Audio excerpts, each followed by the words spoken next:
கடைசி 2 வருஷமா நான் அந்த பக்கமே போகல. 2 வருஷத்துக்கு முன்னாடி வரைக்கும் வீட்டில் நிறைய செல்ல பிராணிகள் நான் வளர்த்துட்டு வந்தேன். இது வந்து ஒரு நேச பேய், அவ்வளோ ஈஸியில் யாரையுமே சும்மா விடாது. 100 200ன்னு சாதாரணமாக ஆரம்பிக்கிறது லட்சக்கணக்கில் போய் நிறுத்திடும். வீட்டுக்கு எதுவும் வாங்கிட்டு வந்துடக்கூடாதுன்னு சாமி கும்பிட்டுட்டு தான் போயிருந்தேன். திருநெல்வேலிக்கார நண்பர்கள் கூட சேர்ந்து தான் ஆந்திராவிலேருந்து சென்னை பிராட்வேக்கு வந்திருந்தோம். போகிற வழியில் மெட்ரோவில் ஒருத்தர் வித்தியாசமாக தூங்கிட்டு இருந்தார். அவரையும் சேர்த்து வீடியோ எடுக்கலாம்னு சொல்லி பார்த்தேன். டக்குன்னு அவர் முழிச்சிட்டாரு. ஒரே அசிங்கமாக போச்சு.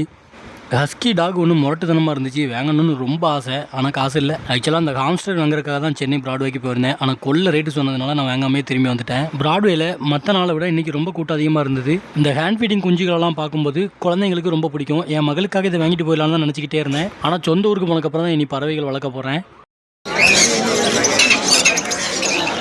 எனக்கு ரொம்ப ரொம்ப பிடிச்ச ஒரு பேர்டு இது ரொம்ப லக்கியான பேர்டு கூட. எனக்கு வந்து இந்த லாரி கீட்டு ஒருக்கா ஃப்ரீயாக கிடச்சிது. அந்த பேர்ட்ஸ் கூடலாம் விளையாடும்போது பழைய நினைவுகள்லாம் வந்துட்டு ப்ரைஸ் கேட்டால் 30,000 40,000ன்னு சொன்னதுனால அப்படியே திரும்பி வந்துட்டோம்.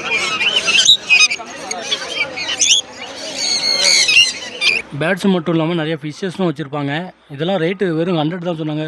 100லாம் ரொம்ப பெஸ்ட்டான ப்ரைஸ் தான். போகும்போது உள்ளே ஈஸியாக போயிட்டோம். திரும்பி வரும்போது சரியான கூட்டம்.